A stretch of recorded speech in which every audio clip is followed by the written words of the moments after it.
আচ্ছা, কখনো কি আপনার সাথে এমন হয়েছে যে আপনি কাউকে খুব মন থেকে চাইলেন, তার জন্য সব কিছু করলেন, কিন্তু দিন শেষে সে আপনাকে শুধু ভালো বন্ধু বা জাস্ট ফ্রেন্ড বলে দূরে সরিয়ে দিল?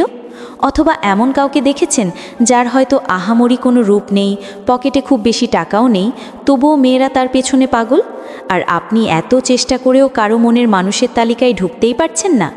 এটা কেন হয় জানেন? কারণ আপনি হয়তো অজান্তেই এমন কিছু ভুল করছেন যা আপনাকে শুরুতেই গেম থেকে বের করে দিচ্ছে। বিশ্বাস করুন, কাউকে ইমপ্রেস করা বা কারো মনে জায়গা করে নেওয়াটা কোনো লটারি জেতা নয়, এটা পুরোটাই একটা মনস্তাত্ত্বিক খেলা। আর আজ আমি আপনাকে সেই গোপন সূত্রটাই শেখাবো, যা জানলে আপনি আর কারো অপশন হয়ে থাকবেন না, বরং হয়ে উঠবেন তার একমাত্র প্রায়োরিটি। দেখুন ভাই, সত্যি কথা বলতে কি, আমরা ছোটবেলা থেকে সিনেমায় বা গল্পে যা দেখে এসেছি, বাস্তব জীবনটা তার থেকে অনেকটাই আলাদা। আমরা ভাবি খুব ভালো মানুষ হব, সব কথায় হ্যাঁ বলবো আর উপহার দিয়ে ভরিয়ে দেব, তাহলেই হয়তো সে আমাকে ভালোবাসবে। কিন্তু বাস্তবতা হলো ৯৯% পুরুষ এই জায়গাতেই ধরা খেয়ে যায়। তারা ভাবে চেহারা, পোশাক আর ব্যাংক ব্যালেন্সই সব। কিন্তু আমি আপনাকে নিশ্চিত করে বলছি, এটা আসলে একটা রহস্যময় মস্তিষ্কের খেলা। বিখ্যাত মনোবিজ্ঞানী সিগমেন্ড ফ্রয়েড মানুষের মন নিয়ে এমন কিছু কথা বলে গেছেন যাকে আজকের দিনে আমরা বলি ডার্ক সাইকোলজি। শব্দটা শুনে ভয় পাবেন না, এটা কোনো কালো জাদু নয়, এটা হলো মানুষের মনের অবচেতন স্তরকে বোঝা। আজকের ভিডিওতে আমি আপনাকে ফ্রয়েডের সেই গোপন থিওরিগুলো একদম সহজ বাংলায় ভেঙে বোঝাবো। আপনি যদি এই ভিডিওটা শেষ পর্যন্ত দেখেন এবং কথাগুলো নিজের জীবনে কাজে লাগান, তাহলে আমি গ্যারেন্টি দিয়ে বলতে পারি আপনি সেই ৫% পুরুষের কাতারে গিয়ে দাঁড়াবেন যাদের কথা ভাবলে মেয়েদের রাতের ঘুম হারাম হয়ে যায়। কিন্তু শর্ত একটাই, ভিডিওর মাঝপথে ছেড়ে যাওয়া যাবে না, কারণ অর্ধেক জ্ঞান সবসময়ই বিপজ্জনক। এখন নিজেকে একটা প্রশ্ন করুন, আপনি কি চান না যে আপনার পছন্দের মানুষটা আপনার কথা ভাবুক, আপনার জন্য একটু অস্থির হোক, আপনাকে পাওয়ার জন্য সে নিজে থেকে চেষ্টা করুক? যদি চান তাহলে মনোযোগ দিয়ে শুনুন। মানুষের মনের দুটো সবচেয়ে বড় দুর্বলতা বা চালিকা শক্তি হলো কামনা বা পাওয়ার ইচ্ছা এবং ক্ষমতা। একটা মেয়ের মনে আপনার জন্য এই দুটো জিনিস তখনই জাগবে যখন সে আপনার মধ্যে 3টি বিশেষ গুণ দেখতে পাবে। এই 3টি গুণই হলো গেম চেঞ্জার। প্রথম গুণটি হলো রহস্য বা মিস্ট্রি। একটু ভেবে দেখুন তো, আমরা কোন সিনেমাটা শেষ পর্যন্ত দেখি যেটার গল্প আমরা আগে থেকে জানি না, তাই তো? যে গল্পের প্রতিটা মোড়ে নতুন কিছু অপেক্ষা করে। আপনার জীবনটাও হতে হবে সেই সিনেমার মতো। আপনি যদি প্রথম দিনেই আপনার জীবনের সব হারির খবর, আপনার সব দুর্বলতা, আপনি সারাদিন কি করেন সব বলে দেন, তাহলে আপনার প্রতি আর কোনো কৌতূহল বাকি থাকে না। আপনাকে হতে হবে একটা বন্ধ বইয়ের মতো, যার কয়েকটা পাতা পড়া যায় কিন্তু বাকিটা পড়ার জন্য কৌতূহল জাগে। ধরুন আপনি এমন একজন মানুষ যে খুব কম কথা বলে, কিন্তু যখন বলে তখন সবাই চুপ করে শোনে। আপনি নিজেকে নিয়ে বেশি ঢাকঢোল পেটালেন না, তখন সামনের মানুষটার মনে প্রশ্ন জাগবে, আসলে এই ছেলেটা কে, এর মনে কি চলছে? মহিলারা স্বভাবগতভাবেই একটু গোয়েন্দা প্রকৃতির হয়, তারা রহস্য ভেদ করতে ভালোবাসে। আর যখন আপনি নিজেই একটা রহস্য হয়ে উঠবেন, তখন সে আপনাকে জানার নেশায় আপনার দিকে ছুটে আসবে। এটাকেই বলে প্রেডিক্টেবল না হওয়া। তাকে বুঝতে দেবেন না আপনার পরবর্তী চাল কি হবে। এই যে কৌতূহল, এটাই তাকে আপনার কথা ভাবতে বাধ্য করবে। দ্বিতীয় গুণটি হলো আবেগের নিয়ন্ত্রণ বা ইমোশনাল কন্ট্রোল। এটা খুব গুরুত্বপূর্ণ। ফ্রয়েড বলতেন যে নিজের ইচ্ছাকে নিয়ন্ত্রণ করতে পারে সেই অন্যের ইচ্ছাকে জাগিয়ে তুলতে পারে। বেশিরভাগ ছেলে কি করে জানেন? মেয়েটি একটু দেরি করে রিপ্লাই দিলেই রেগে যায় অথবা খুব বেশি ইমোশনাল হয়ে মেসেজের পর মেসেজ দিতে থাকে। এতে কি হয়? এতে বোঝা যায় আপনি খুব ডেসপারেট, অর্থাৎ আপনার হাতে কোনো কাজ নেই, আপনি সারাদিন তার ফোনের আশায় বসে আছেন। এটা আপনার ভ্যালু বা দাম একদম কমিয়ে দেয়। আপনাকে হতে হবে শান্ত, পুকুরের গভীর জলের মতো। সে আপনাকে রাগানোর চেষ্টা করতে পারে বা ইগনোর করতে পারে, কিন্তু আপনি থাকবেন নিজের জায়গায় অটল। আপনি যখন নিজের আবেগ লুকিয়ে রেখে একদম সঠিক সময়ে সঠিক প্রতিক্রিয়া দেখাবেন, তখন সে কনফিউজড হয়ে যাবে। সে ভাববে, আমি তো ভেবেছিলাম সে আমার পেছনে ঘুরবে, কিন্তু সে তো দেখি নিজের জগতেই ব্যস্ত। এই ভাবনাটাই তাকে অস্থির করে তুলবে। সে জানতে চাইবে আপনার মনে তার জন্য আসলে কতটা জায়গা আছে। মনে রাখবেন, যাকে সহজে পড়া যায় তাকে মানুষ দ্রুত সরিয়ে রাখে। তৃতীয় গুণটি হলো মনস্তাত্ত্বিক ট্রিগার পয়েন্ট বা সাইকোলজিক্যাল ট্রিগার। কথাটা শুনতে কঠিন লাগছে, একদম সহজ করে দিচ্ছি। মেয়েরা কিন্তু শুধু আপনার সুন্দর সুন্দর কথা শুনেই পটে যায় না, তারা লক্ষ্য করে আপনার ছোটোখাটো আচরণ। এটাকে বলা হয় সাটল জেস্চার। যেমন ধরুন, কথা বলার সময় আপনি তার চোখের দিকে তাকিয়ে একটা গভীর চাহনি দিলেন, অথবা তার কথার মাঝখানে বাধা না দিয়ে খুব মনোযোগ দিয়ে শুনলেন, বা রাস্তা পার হওয়ার সময় আলতো করে তার হাতটা ধরলেন এবং পার হওয়ার পর ছেড়ে দিলেন। এই ছোট ছোট জিনিসগুলো তার মস্তিষ্কে একটা অদ্ভুত কেমিক্যাল রিয়াকশন বা রাসায়নিক বিক্রিয়া ঘটায়। সে হয়তো মুখে কিছু বলবে না, কিন্তু তার অবচেতন মনে আপনার একটা ছবি তৈরি হবে। সে কল্পনায় আপনাকে নিয়ে ভাবতে শুরু করবে। ফ্রয়েড এটাকে বলতেন প্লেজার প্রিন্সিপাল বা সুখের নীতি। মানুষ সবসময় সেই জিনিসের দিকেই টানে যা তাকে রোমাঞ্চ দেয়, একটু নিষিদ্ধ আনন্দ দেয়। যখন আপনি তার ইম্যাজিনেশন বা কল্পনাকে স্পর্শ করবেন, তখন সে চাইলেও আপনাকে মাথা থেকে সরাতে পারবে না। আপনি তার গল্পের হিরো হয়ে যাবেন। এবার আসুন একটা খুব জরুরি বিষয়ে কথা বলি, যেটা নিয়ে ইউটিউবে মেয়েরা ছেলেদের যে 5টি জিনিস দেখে প্রেমে পড়ে এমন শিরোনামে অনেক ভিডিও হয়তো দেখেছেন, কিন্তু আসল সত্যটা কেউ বলে না। সেটা হলো না বলার ক্ষমতা এবং চ্যালেঞ্জিং হওয়া। ছেলেরা মনে করে মেয়েটি যা বলবে তাতে জি আচ্ছা বা হ্যাঁ বললেই সে খুশি হবে, কিন্তু সাইকোলজি বলছে উল্টো কথা। আপনি যদি সবসময় তার কথায় মাথা নাড়েন, তাহলে সে আপনাকে সম্মান করবে না, সে আপনাকে একজন দুর্বল ব্যক্তিত্বের মানুষ ভাববে। মেয়েরা অবচেতনভাবেই এমন পুরুষ খোঁজে যে তাকে একটু চ্যালেঞ্জ করতে পারে। মাঝে মধ্যে তার অযৌক্তিক কথায় দ্বিমত পোষণ করুন, যৌক্তিক তর্ক করুন, তাকে বুঝিয়ে দিন যে আপনার নিজস্ব মতামত আছে। যখন আপনি তার ভাবনাকে চ্যালেঞ্জ করবেন, তখন সে আপনাকে একজন মানসিকভাবে শক্তিশালী পুরুষ বা আলফা হিসেবে দেখবে। মনে রাখবেন, মানুষ তাকেই মূল্য দেয় যাকে জয় করা একটু কঠিন। আপনি যদি খুব সহজলভ্য হন, তাহলে আপনি হবেন ডাল ভাত, আর যদি একটু কঠিন হন, তাহলে হবেন বিরিয়ানি। সবাই কিন্তু বিশেষ দিনে বিরিয়ানিই খেতে চায়। আরেকটা কৌশল হলো মিররিং বা আয়নার মতো আচরণ করা। এটা কানেকশন তৈরি করার সেরা উপায়। যখন তার সাথে কথা বলবেন, শুধু তার শব্দগুলো শুনবেন না, তার আবেগটা বুঝুন। সে যদি খুব এক্সাইটেড হয়ে কথা বলে, আপনিও একটু এক্সাইটেড হন। সে যদি মন খারাপ করে চুপ থাকে, আপনিও গালগল্প না করে তার নীরবতাটাকে সঙ্গ দিন। এই যে তার আবেগের সাথে তাল মেলানো, এটা তার ব্রেনকে সিগন্যাল দেয় যে এই মানুষটা আমাকে বোঝে, এর সাথে আমার খুব মিল।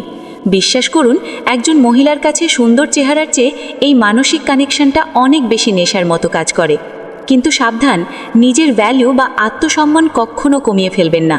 আপনাকে এমন হতে হবে যেন আপনার উপস্থিতিটা তার কাছে একটা লাক্সারি বা দামি উপহারের মতো মনে হয়।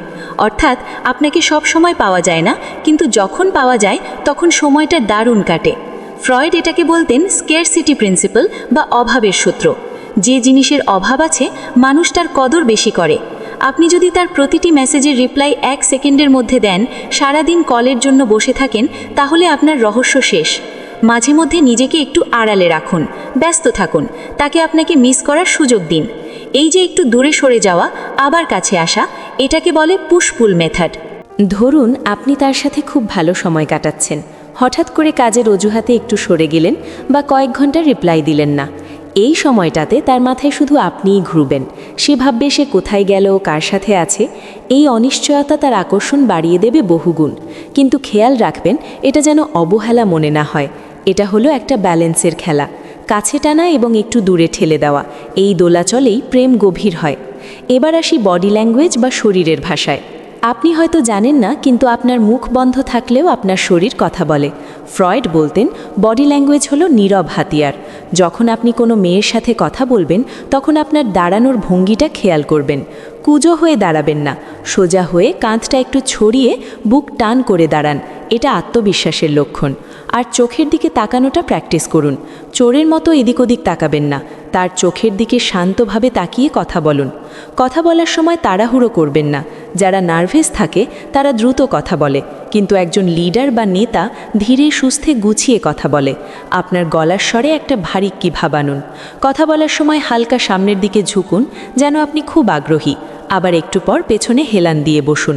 এই যে কাছে আসা এবং দূরে যাওয়া, এটা তার মস্তিষ্কে একটা গেম খেলবে।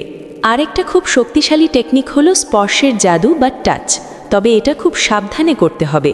ফ্রয়েডের থিওরি অনুযায়ী সঠিক সময় হালকা স্পর্শ মস্তিষ্কে ডোপামিন আর অক্সিটোসিন হরমোন রিলিজ করে, যা ভালো লাগার অনুভূতি তৈরি করে। যেমন কোনো জোকস শুনে হাসার সময় আলতো করে তার হাতে হাত রাখা বা রাস্তা পার হওয়ার সময় কোনোই ধরা। তবে মনে রাখবেন, এটা যেন তার কমফর্ট জোনের বাইরে না যায়। যদি দেখেন সে অস্বস্তি বোধ করছে, সাথে সাথে পিছিয়ে আসুন। এই স্পর্শ হতে হবে একদম ন্যাচারাল বা স্বাভাবিক, কোনো জোর জবরদস্তি নয়। সবচেয়ে বড় কথা কি জানেন? হাই ভ্যালু মাইন্ডসেট বা উচ্চমানের মানসিকতা। আপনাকে মনে মনে বিশ্বাস করতে হবে যে আমিই সেরা, আমিই পুরস্কার। এটা অহংকার নয়, এটা হলো নিজের মূল্য বোঝা। আপনি যদি ভাবেন ওরে বাবা, ও তো অনেক সুন্দরী, ও কি আমার দিকে তাকাবে, তাহলে আপনি আগেই হেরে গেলেন। আপনাকে ভাবতে হবে আমার সাথে সময় কাটানোটা ওর জন্য একটু সুযোগ। আপনি যখন নিজের জীবনে কোনো বড় লক্ষ্য বা পারপাস নিয়ে ব্যস্ত থাকবেন, তখন মেয়েরা আপনার কক্ষপথে বা অরবিটে ঘুরবে। মেয়েদের কাছে সেই পুরুষই সবচেয়ে বেশি আকর্ষণীয়, যার জীবনে একটা মিশন আছে, যার কাছে প্রেমটাই জীবনের একমাত্র লক্ষ্য নয়, বরং সে আরও বড় কিছু করতে চায়। এমন পুরুষের সাথে থাকলে মেয়েরা নিরাপদ বোধ করে এবং জীবনটাকে একটা অ্যাডভেঞ্চার বা অভিযানের মতো মনে করে। তাই সারাদিন মেয়েদের পেছনে না ঘুরে নিজের ক্যারিয়ারে, নিজের স্বাস্থ্য আর নিজের স্বপ্নের পেছনে ছুটুন। দেখবেন যাকে আপনি খুঁজছিলেন সে উল্টো আপনাকে খুঁজছে। ফ্রয়েডের একটা খুব ডার্ক বা গভীর পয়েন্ট বলি, আনকনশিয়াস ডিজায়ার বা অবচেতন আকাঙ্ক্ষা। মানুষ সবসময় সেই জিনিসের প্রতি টানে যা একটু নিষিদ্ধ বা ফরবিডেন মনে হয়। আপনি যদি সবার মতো সাধারণ হন, সবার মতো গতানুগতিক নিয়ম মেনে চলেন, তাহলে আপনি বোরিং। আপনাকে একটু আলাদা হতে হবে, একটু রুল ব্রেকার বা নিয়ম না মানা স্বভাবের হতে হবে। এটা মানে এই নয় যে আপনি খারাপ কাজ করবেন, এর মানে হলো আপনি সমাজের শেখানো সব কথা অন্ধের মতো মেনে নেন না। আপনার নিজস্ব জগৎ আছে। এই যে একটু ব্যাড বয় ইমেজ, এটা মেয়েদের মনের গহীনে একটা তীব্র আকাঙ্ক্ষা তৈরি করে। তারা চায় এমন কাউকে যে তাদের এই একঘেয়ে জীবন থেকে বের করে একটা রোমাঞ্চকর দুনিয়ায় নিয়ে যাবে। আরেকটা বিষয় হলো ইমোশনাল ইমপ্রিন্ট বা আবেগের ছাপ ফেলা। এমন কিছু মুহূর্ত তৈরি করুন যা শুধু আপনাদের দুজনের হতে পারে। সেটা কোনো বিশেষ ডাকনাম, কোনো গোপন জোকস যেটা শুনলে শুধু তোমরাই হাসবে, বা কোনো বিশেষ স্মৃতি। এগুলোকে বলা হয় অ্যাঙ্কার বা নোঙর। যখনই সে ওই শব্দটা শুনবে বা ওই গানটা শুনবে, তার আপনার কথা মনে পড়বে। আপনি তার মস্তিষ্কে এমনভাবে গেঁথে যাবেন যে সে চাইলেও আপনাকে ভুলতে পারবে না। সবশেষে একটা কথা বলি, যেটা এই পুরো স্ক্রিপ্টের মূল মন্ত্র। আসল ক্ষমতা এটা নয় যে আপনি কতজনকে আকর্ষণ করতে পারলেন। আসল ক্ষমতা হলো একবার কারো মনে জায়গা করে নিলে সেখান থেকে যেন কেউ আপনাকে সরাতে না পারে। আর সেটা করার জন্য আপনাকে হতে হবে একজন সম্পূর্ণ পুরুষ, যার আত্মসম্মান বোধ প্রবল, যে নিজের আবেগকে নিয়ন্ত্রণ করতে জানে এবং যার ব্যক্তিত্বের সামনে বাকি সব কিছু ম্লান হয়ে যায়। ফ্রয়েড বলেছিলেন, মানুষ কথা বলা শেখে, কিন্তু চুপ থেকে আকর্ষণ করাটা হলো একটা শিল্প। আজ থেকে নিজের কণ্ঠস্বর, নিজের নজর আর নিজের নীরবতাকে হাতিয়ার বানান। যখন আপনি এই শিল্পটা শিখে যাবেন, তখন দেখবেন আপনার আর কারো কাছে ভ্যালিডেশন বা স্বীকৃতি চাওয়ার দরকার হচ্ছে না। কারণ তখন মহিলারা আপনাকে পাওয়ার জন্য নিজেরাই নিজেদের সীমা ভাঙবে। আপনাকে পাওয়াটা তাদের কাছে সবচেয়ে বড় চাওয়া হয়ে দাঁড়াবে। তাই ভাই, এখন সিদ্ধান্ত আপনার। আপনি কি সেই ভিড়ের মাঝেই হারিয়ে যাবেন, নাকি নিজেকে এমনভাবে তৈরি করবেন যাতে সবাই আপনার দিকে ফিরে তাকায়? মনে রাখবেন, জীবনটা আপনার, আর এর চালকের আসনে আপনাকেই বসতে হবে। অন্য কেউ আপনার হয়ে গেমটা খেলে দেবে না। যদি এই কথাগুলো আপনার মনের কোথাও স্পর্শ করে থাকে, বা আপনার মনে হয় যে হ্যাঁ, আমি আজ থেকে নিজেকে বদলাবো, তাহলে এখনই সময়।